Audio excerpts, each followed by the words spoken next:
You're listening to Big World Network.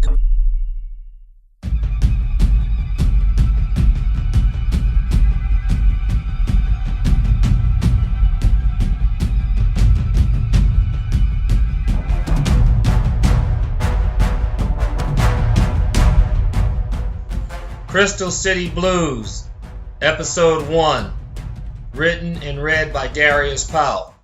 Stormy knew it was the wrong thing to do, but he couldn't resist. Even the canned recitals of the 6 principles of addiction he'd recently memorized didn't help. Admit that one cannot control one's addiction or compulsion, he mused. Got that right. This bondage had paralyzed his better judgment since the incident last year. Still, he pulled the cell phone from his hip. Today was a bad day for this, not to mention the self-imposed cessation of antidepressants. Late-night carousing for the past week wasn't helping his complexion either, and he was tired. It had been a trying day at work, and he was late for an appointment at the station. Still, he dialed the number hoping that he wouldn't get a good signal, or even better, that no one would answer. Peering down the busy hallway and listening for others, he wanted to ensure that his conversation remained a secret. Hello, this is Stormy. Yeah, I know what I'm in for, but I'm feeling lucky. Things have changed. Hold on a sec. He reached into his coat pocket and pulled out a crumpled piece of paper. His hands were beginning to shake uncontrollably, and Stormy could barely straighten the sheet to check his notes. Give me Crimson State and the points. Yeah, I'm for sure. I told you, I'm feeling lucky. An office door swung open a few feet down the hall, and a well-built man with red cropped hair emerged, arms tightly crossed and a scowl on his face. Detective Brooks, the captain will see you now, he said. Hold on a minute, Stormy barked into the phone. He turned and gave the young officer an emotionless glare. He wasn't finished with his phone call yet, so his arrogance suggested that this rookie would cower in fear of his 6'2" frame just like everyone else. He was black, he was a badass, and he was sure that this guy knew about his reputation. Stormy even rubbed his bald head and caressed his unkempt goatee. Where were we? He spoke into the phone while motioning to the young man that he'd be there soon. Crimson State. Points, he said. I gotta go. Stormy moved down the hallway, purposely taking his time. He even dragged his feet every now and then and yawned a few times. Who are you? He asked the young man. You need to be more worried about why you're joining us this evening, Detective Brooks, said a voice from inside the office. Skaggs, he remarked under his breath. Stormy didn't care for cops like Captain Skaggs. From his perspective, guys like Skaggs played it safe, played by the rules to a fault, and worked their careers constantly, all in the name of frequent promotions. Ironically, the two had graduated from the academy together and were once close friends. Throughout their 20 years on the force, Stormy always opted for gritty assignments. The grittier, the better. Skaggs, conversely, took on more administrative and higher profile positions, such as internal affairs and the chief's assistant. Skaggs' strategy seemingly worked like a charm because he was now in charge of Precinct 187, Crystal City Police Department, and more importantly, Stormy's boss. Captain Skaggs, good to see you too, said Stormy as he leaned against the wall. Detective Stephen Ormond Brooks, please join us. Just call me Stormy like you always have. Staring at his eyes, the captain scanned Stormy head to toe, then glanced at the other officer and shook his head. Didn't you get the memo, Brooks? You were supposed to be in uniform. What can I say? My neighborhood cleaners went out of business. Don't push it, Stormy. Chief Coughlin is only going to protect you for so long. Yes, sir, Captain Robert Skaggs, sir, said Stormy with a slight grin. He reveled in fucking with Skaggs every chance he got. Officer Dinkins, please close the door. Brooks, get your ass in here and have a seat, said the captain. Stormy felt for Officer Dinkins. What a sorry excuse, he thought.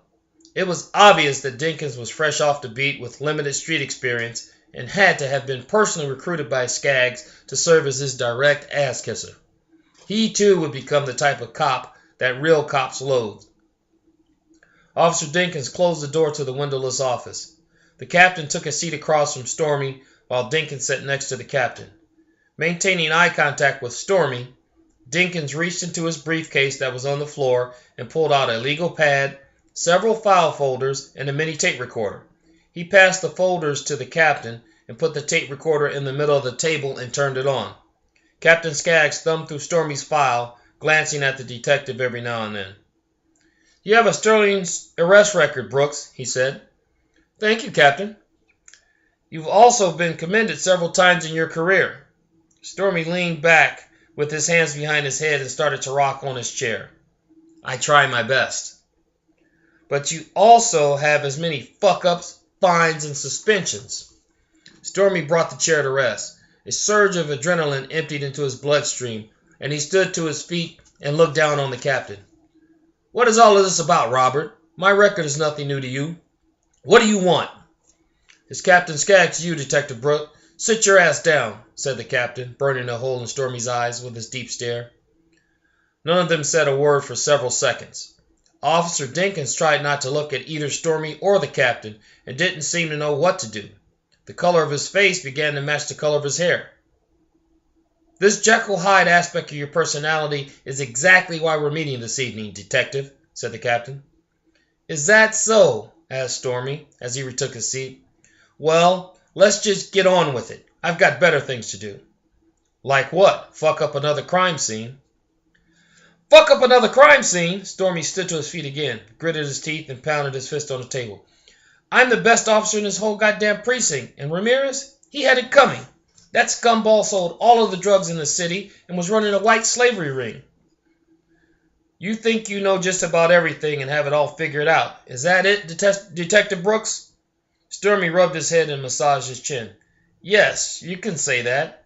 I'm the one out there fighting the good fight and put my life on the line while others share their ass with a cushioned seat." "That's enough, Stormy," said Skaggs. Now he seemed mad. He pointed to Officer Dinkins. "We all know about Mr. Ramirez's operations, Detective Brooks," said Dinkins. "Our interest is not with his lousy corpse."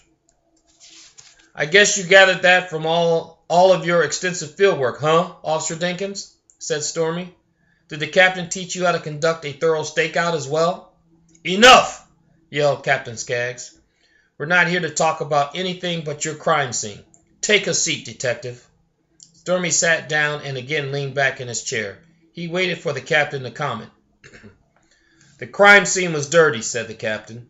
"You were there before anyone else and alone for an hour. What happened?" "What happened? I neutralized a known felon. You should give me a medal or something." "Detective Brooks, this can go one of two ways, so cut the crap. What happened at the crime scene?" "Okay, I see. This is where I'm supposed to spill my guts, right? Well, I don't know what you're talking about. I don't know shit. I busted into Ramirez's apartment, capped some of his homies, and placed him under arrest. When I was trying to cuff him, he reached for my gun, and I took him out." "How were you able to kill all 5 of Ramirez's bodyguards by yourself?" asked Officer Dinkins. "I got lucky." "Why did you shoot Ramirez in the head?" 3 times. "It was my best shot," said Stormy as his jaws began to tighten and his heart rate began to sprint. "Do you expect us to believe that bullshit, Detective?" asked the captain. "You just don't get it, do you?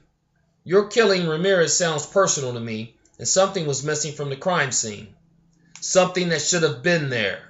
The captain closed all of his folders and slammed them on the table. He stood up and leaned over the table, looking directly into Stormy's hazel eyes. "I'm going to ask you one more time. What happened?" "You can believe what you want to, but I'm sticking to my story," said Stormy. "Should we start over, or do you want to begin your suspension right now?" the captain barked. "Are you threatening me, sir?" asked Stormy, as his eyes started twitching uncontrollably and matching the speed of his heart rate. "Not even, Officer Brooks. It's a promise. You have 24 hours to produce an accurate report. If things don't jive, you can turn in your badge and gun." "Can I leave now, Captain?" Captain Skaggs and Officer Dinkins nodded to Stormy, which gave him the sense that the interrogation was over. He walked around the table, attempting to control the impulses that wanted to do something he'd regret. When he reached the door, he turned towards the captain. "When this is over, You know you're going to have to kiss my ass." Stormy slammed the door behind him. Captain Skaggs' treatment of Stormy was to be expected. He hated cops like Stormy. Cops who thought that it was okay to break the law in order to uphold it. Cops who practiced the art of no holds barred in their approach to investigations. But more important, he also blamed Stormy for the death of his younger sister. A little more than a year ago, Cheryl Skaggs was hanging out with Stormy. She really liked Stormy despite her brother's disapproval. They were out late, and Stormy did not want Cheryl to spend the night at his place. The last thing he needed was for Skaggs to think he was taking advantage of her. On the way to her apartment, they were ambushed by Ramirez's posse. Stormy survived, but Cheryl was DOA at the hospital at the tender age of 23. The description that Skaggs used for the crime scene stuck in Stormy's mind. What was that asshole getting at, he wondered. Stormy thought about the last few days. Maybe he'd taken his job too serious. Had he crossed the line a few too many times? The chief of police had his back and loved his brand of crime fighting, so who was Skaggs to question it? Stormy figured that the whole Ramirez ordeal was dirty anyway, as he considered the dealer's known ties with members of the force. Despite his many years in narcotics and experience on the streets, Stormy struggled with whom he could trust. It was becoming more difficult to determine who was straight and who was on the take.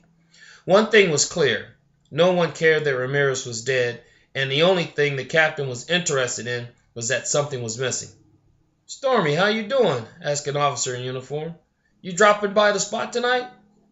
"Nah, I gotta see my nephew." Stormy continued to walk. "How's the little guy doing anyway?" "Not good. He needs a new liver." "I'm sorry to hear that, Stormy. Hang in there." "Thanks, Bruford," said Stormy, opening the door to leave the building. He still had time, but would have to hurry to make it across town to see his nephew Ryan before the hospital closed. Stormy hopped into his red and black 2015 Ford Mustang GT and fired up the engine. He had a lot on his mind tonight. Stormy arrived at the hospital well before closing. On his way to Ryan's room, he was overwhelmed by the multitude of children with crutches, in wheelchairs, and being rushed to surgery on gurneys. He couldn't help but feel bad for them. Their presence confirmed Ryan's situation all too well. Stormy also noticed that their small faces were happy, and they were being kids despite, for some of them, impending death. He admired the hope that sprung from their faces. To Stormy, they were warriors, good soldiers, champs. Their courage under fire was the ethos he fashioned himself to live by. Recognize a greater power that can give strength, he thought. "Uncle Stormy," said Ryan, smiling with a brief spurt of energy as he turned his head to look at his uncle. "I knew you'd make it." "How are you, Ryan?" Doris and Cole Brooks stood up from bedside chairs. Stormy could see that each of their eyes were reddened from tears and sagging from lack of sleep. Doris stayed by the bed and stroked Ryan's forehead, while Cole went to embrace his brother. "Thanks for coming, bro," said Cole. "Ryan's been talking about you all day. He wants to know when you're going to take him fishing." "As soon as he's well," said Stormy. He walked over and caressed his nephew's forehead, then bent down to kiss him. "As soon as you're well," he spoke to Ryan. Doris started weeping, but covered her face with her hands and scurried into the restroom. "Did I say something wrong?" asked Stormy. "Daddy, what's wrong with Mommy?" "Nothing, son. She's just glad to see Uncle Stormy, too." "Ryan, me and your uncle are going to step outside to talk. We'll be right back. Watch your cartoons. It looks like SpongeBob is on." "Okay, Dad." The two brothers hugged each other and walked outside of the room. "What's going on, Cole?" Cole didn't answer. His lips began to quiver, and he put his hands over his mouth. Tears started to run down his face. "Well, what's going on?" "His condition is getting worse, Stormy. He needs a new liver by the end of the next week. If we can't find a donor, they're going to remove him from the list. They said he's been on the list too long, those bastards. He's not going to get that transplant. He could die, Stormy, and I don't know what to do." Cole wiped the tears away while shaking his head and looking to his older brother. "It's going to be okay, Cole." Stormy put his hand on Cole's shoulder. "The first thing you've got to do is be strong for your family. You can't go on sobbing like this. How do you think this will make Ryan feel?" "You're right, Stormy. I'll try, but I'm not like you. You were so strong after Cheryl's death." He stopped crying immediately. "I'm sorry," he said. "It's okay, Cole. Cheryl's been gone for a good while now. I'm beginning to forgive myself for having her with me that night." Stormy paused and looked away.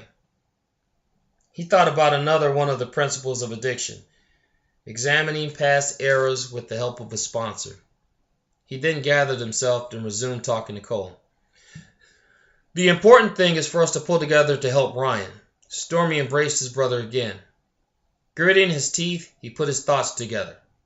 "Take care of your family, Cole. I've got to go. I'll call you later tonight."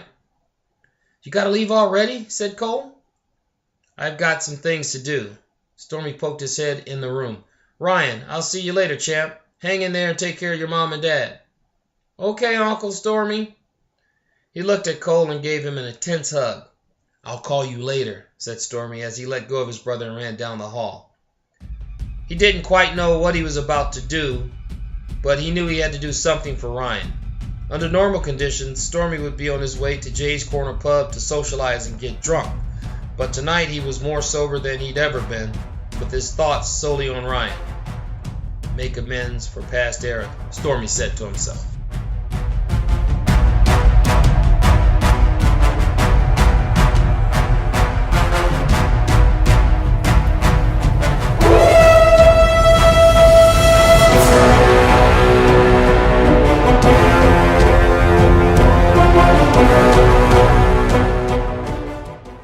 Music by Kevin MacLeod. You're listening to Big World Network.